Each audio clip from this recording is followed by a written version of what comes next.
भगवान की बातें इस YouTube चैनल पर आपका स्वागत है। और इस चैनल पे हम आपके लिए समय समय पर भगवान से जुड़ी बातें लाते हैं। भगवान की कथाएं, भगवान के गुण, भगवान की प्रशंसा, भगवान की स्तुति, भगवान के भक्तों की कथाएं, भगवान के भक्तों की बातें, बड़े बड़े ऋषि मुनियों की बातें, ऐसी घटनाएं जो सीधा सीधा भगवान से संबंध रखती है। और ऐसे सिद्धांत भी हम आपके लिए लेके आते हैं या ऐसे कुछ टर्मिनोलॉजी आप कह लीजिए, कुछ ऐसे शब्द कह लीजिए जिनका संबंध सीधे सीधे भगवान से या आध्यात्म से जुड़ता है। आज इसी श्रृंखला में हम आपके लिए कुछ ऐसी बात लेकर आए हैं जिसका अनुभव शायद भगवान की तरफ चलने वाले लोगों ने कभी ना कभी किया हो, परंतु उसकी गहराई में वो कभी नहीं गए होंगे। जी हाँ, हम बात कर रहे हैं रस की, कि रस आखिर क्या चीज़ है। आपने लोगों को कहते हुए सुना होगा कि हमें भगवान की कथा में रस आता है, भगवान के चिंतन में रस आता है, भगवान के बारे में सोचने में रस आता है, भगवान का कीर्तन करने में रस आता है, वगैरह वगैरह। तो आइए देखते हैं कि ये रस आखिर कितने प्रकार के होते हैं और इस रस के पीछे रहस्य क्या है।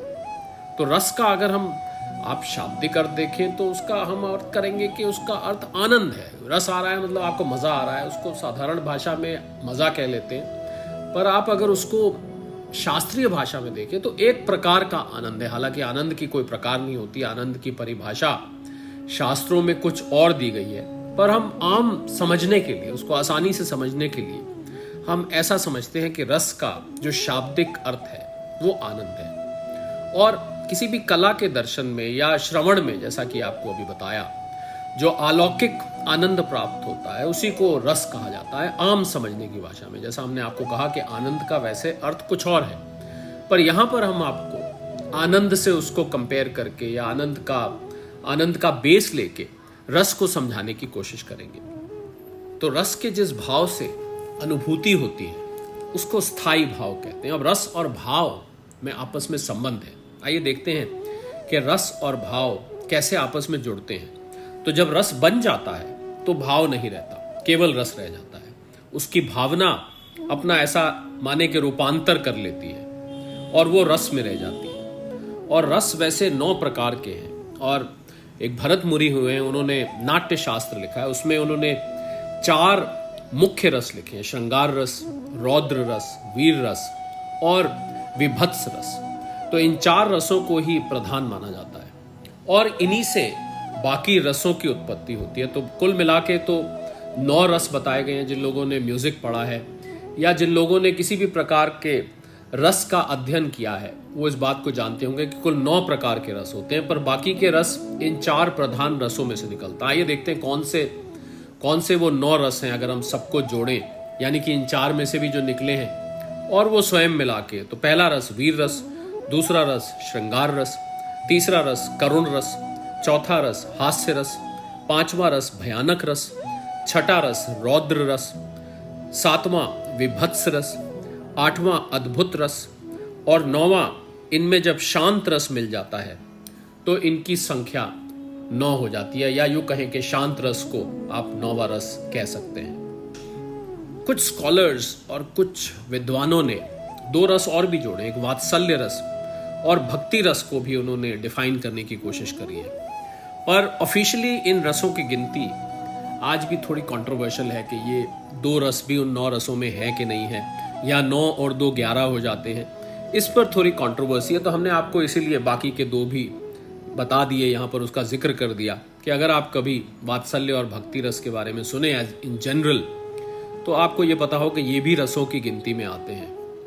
तो रस के अनुसार मनुष्य का भाव बदलता रहता है, यानी कुछ न कुछ उसको भाव आता रहता है। कभी वो किसी रस में चला गया, कभी किसी रस में चला गया।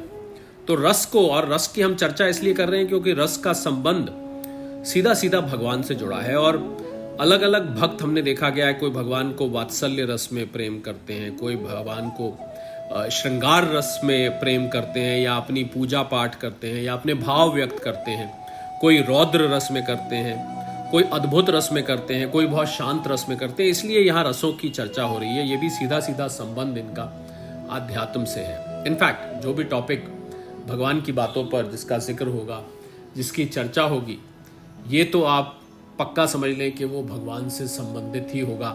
उसका अर्थ कहीं और नहीं लगता होगा या उसको किसी और परिप्रेक्ष्य में नहीं देखा जाना चाहिए।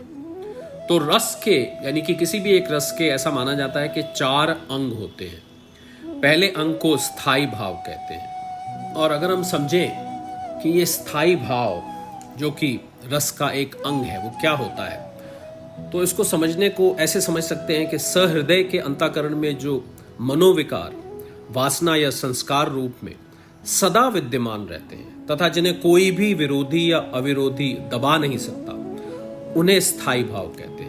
ये मानव मन में बीज रूप में चिरकाल तक अचंचल होकर निवास करते हैं। इनकी परमानेंस दिखाई देती है। ये संस्कार या भावना के द्योतक हैं।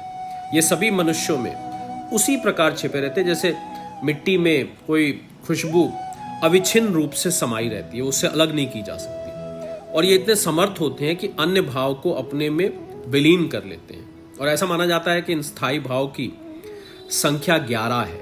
और अगर हम उन 11 के नाम देखें तो रति, हास, शोक, उत्साह, क्रोध, भय, जुगुप्सा, विस्मय, निर्वेद, वात्सल्यता और ईश्वर विषयक प्रेम। तो इन सब को मिलाकर ये 11 इसके भाव पार्ट्स होते हैं और इन सब को मिलाकर स्थायी भाव बनता है। दूसरे प्रकार का जो भाव होता है उसको विभाव कहते हैं। और विभाव का अर्थ है कारण, रीजन।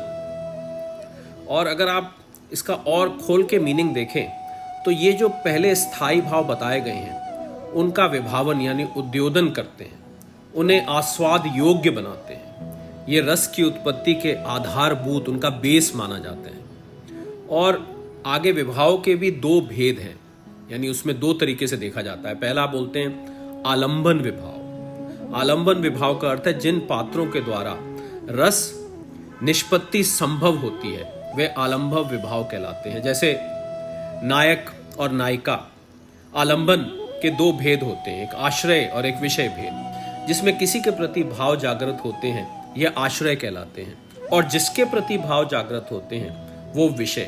जैसे रौद्र रस में परशुराम का लक्ष्मण पर क्रोधित होना, यहाँ परशुराम आश्रय हो गए और लक्ष्मण जी विषय हो गए।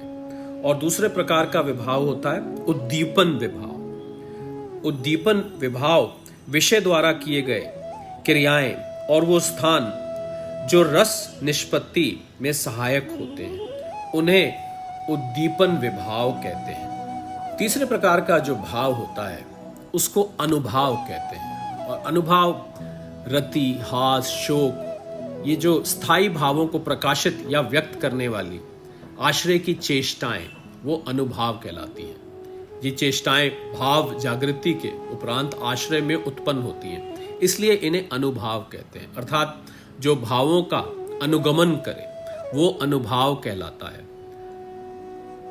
अनुभाव के 2 भेद हैं, इच्छित है, एक अनिच्छित है। मतलब एक अपनी मर्जी से आ जाते हैं और एक स्वयं आ जाते हैं। अनुभाव बहुत प्रकार के होते हैं। हम जाते हैं आपके भगवान की कथा सुनते सुनते अश्रुपात हो जाना, रोमांच कंटकित हो जाना, मूर्छा अवस्था आ जाना, ऐसे करते हुए बहुत अनुभव। ऐसा माना जाता है कि अनुभव कुल मिला के 8 होते हैं। फिर चौथे प्रकार के भाव होते हैं संचारी भाव। जो भाव केवल थोड़ी देर के लिए स्थायी भाव को पुष्ट करने के लिए निमित्त सहायक रूप से आते हैं और फौरन लुप्त हो जाते हैं, वो संचारी भाव कहलाते हैं। संचारी शब्द का अर्थ है साथ साथ चलना, अर्थात संचरणशील होना। और संचारी भाव स्थायी रूप के साथ संचरित होते हैं। इनमें इतना सामर्थ्य होता है कि ये प्रत्येक स्थायी भाव के साथ उसके अनुकूल बनकर चल सकते हैं, इसलिए इन्हें विपचारी भाव भी कहा जाता है। संचारी या विपचारी भावों की ऐसा माना जाता है कि कुल मिला के 33 की संख्या है। हम आपके लिए उन 33 का नाम जरूर लेना चाहेंगे।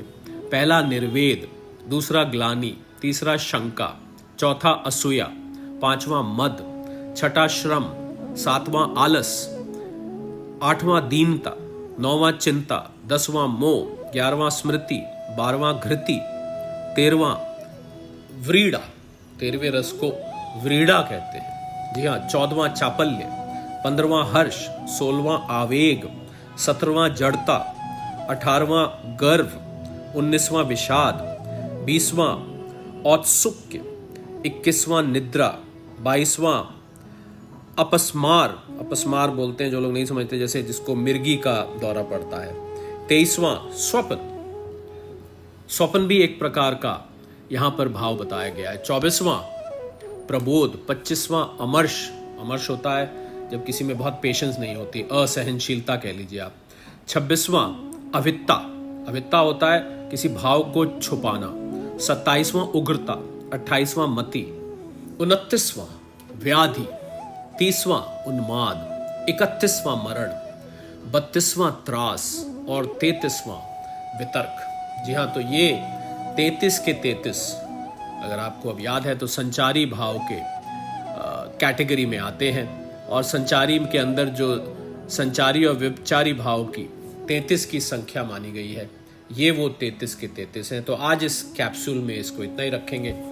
अगले कैप्सूल में आपके लिए हम लोग जो चले थे इस श्रृंखला को लेकर, वो रस का विवरण करने के लिए कि वो रस कैसे भगवान से जुड़ते हैं, कौन से वो रस हैं और क्यों उन रसों में इतना रस आता है, उसका व्याख्यान करने के लिए। तो अगले कैप्सूल में हम आपके लिए जो 9 रस हैं उनका संक्षेप में डिस्क्रिप्शन लेकर आएंगे। तब तक के लिए सादर प्रणाम।